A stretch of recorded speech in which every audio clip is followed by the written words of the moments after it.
Hello everyone, welcome back to my channel. My name is Katora, aka your favorite esthetician. So today I wanted to talk about something that for me, come here, sorry about that. So today I wanted to talk about something that for me is very important. So the main thing that I want to be able to talk about is starting a business while dealing with mental illness. Um, so for me, starting a business, especially as an esthetician, has been a bit of a struggle, and just staying motivated to be able to start on my own, and basically just step out of my own way has been a bit of a challenge for the last few years.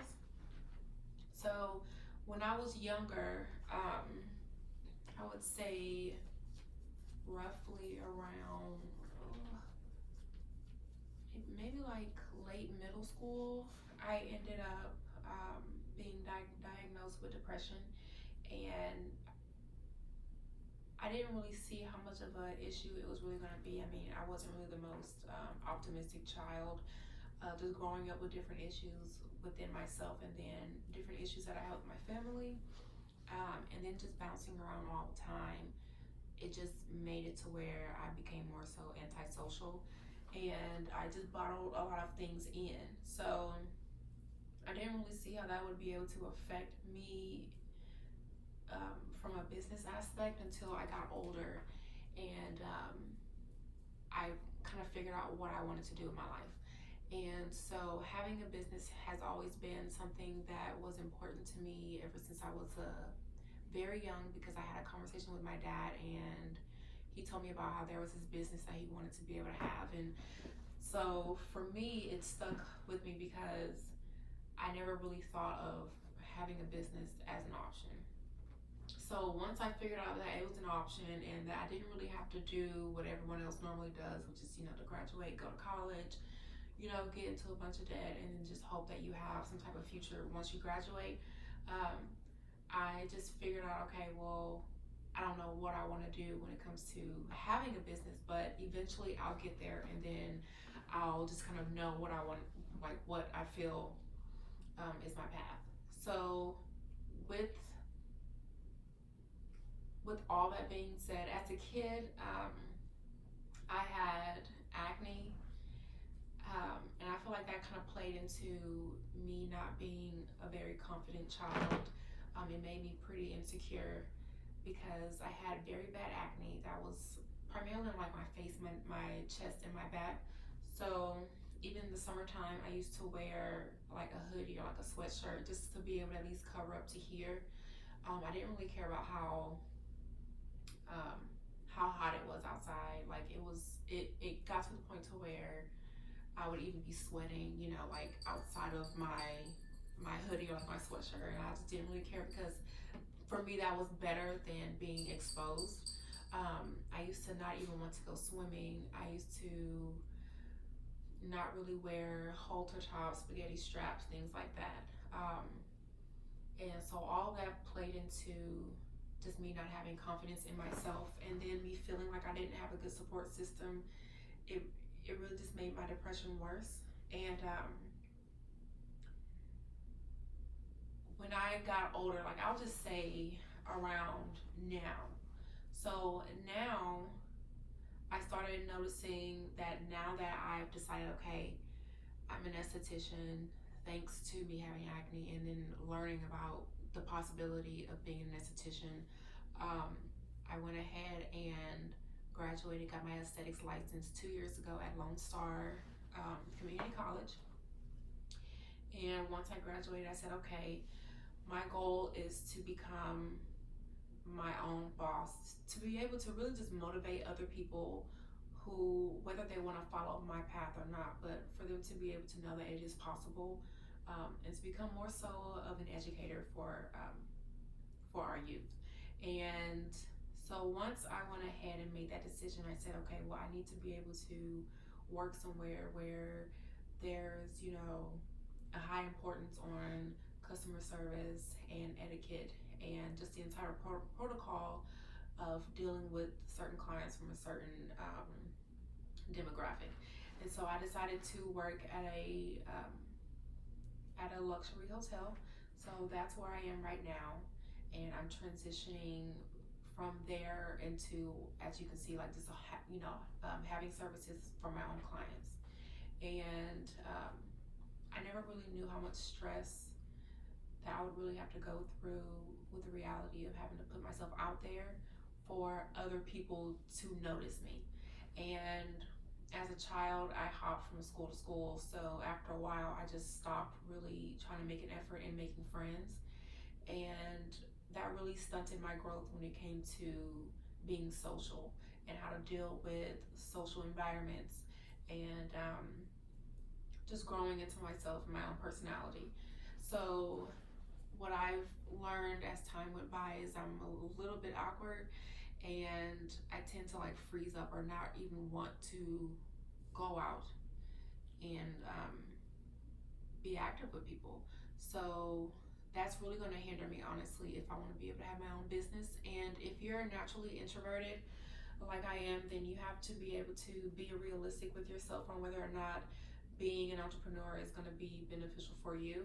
And I went ahead and made that decision that it is something that I want, and something that I really want to achieve. So I made the decision to change myself instead of just dealing with how I am and how I'm comfortable being, and figure out how to make it work for me.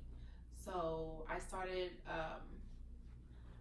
going to therapy and just kind of filtering some of the things that's happened to me as a child, and kind of figure out how to go about improving myself in certain areas where I know for a fact that I need help, and that's with social anxiety. So, on top of me being depressed, I have to deal with being anxious as well.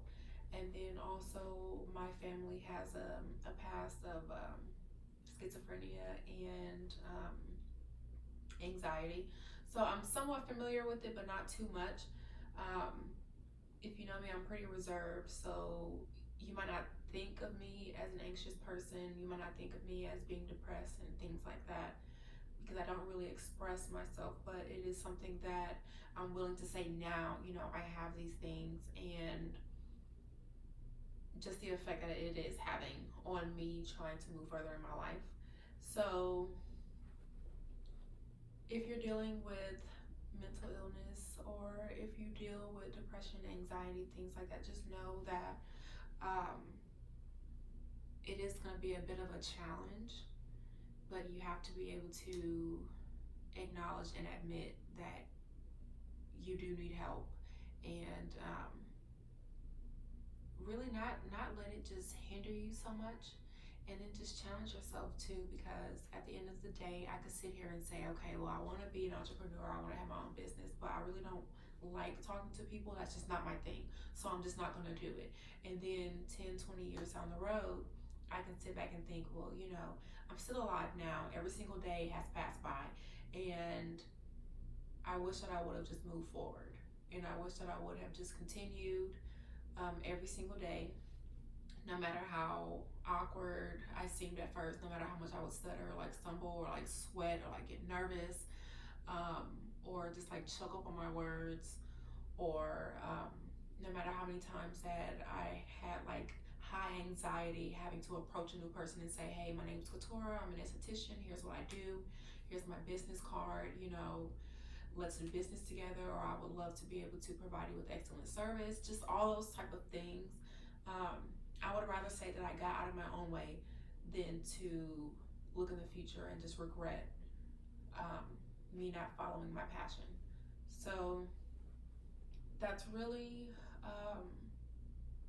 the main point of this video, is just not to give up, and then just to let you know a little bit more about who I am. I probably have like some friends who will probably see this and be like, what? But at the end of the day, I feel like now for me is the best time to be just accountable and more open about who I am and the things that I do go through or have gone through.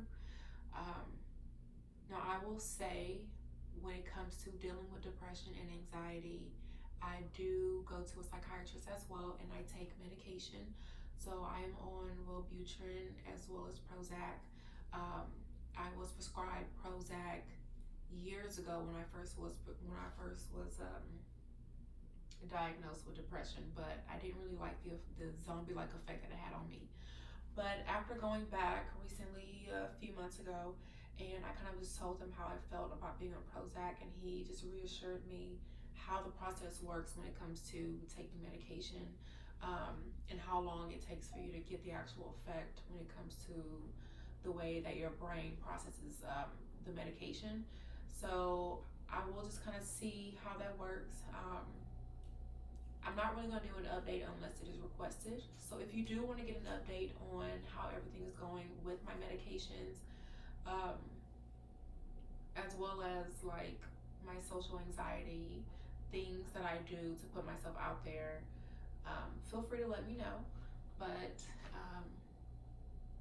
yeah, I don't know. It just came across me to just make a little video because I know that everyone, especially now, everyone wants to have their own business. And I know that with all the social media, we spend a lot of time online, but then we really aren't nurturing like relationships that we have with people in person, um, like with friendships and business and things like that. So I did want to go ahead and just share this side of myself with everyone. But thank you so much for watching this video. I really do appreciate it. It is a side of me that I probably won't show as much on this channel, but I feel like it is a fantastic way just to be able to welcome you to my channel and just who I am as a person. Thank you so much for watching this video. If you have any questions, anything like that, any other videos that you would like to be able to know about me, feel free to comment below and feel free to subscribe, and I'll see you next time. Bye.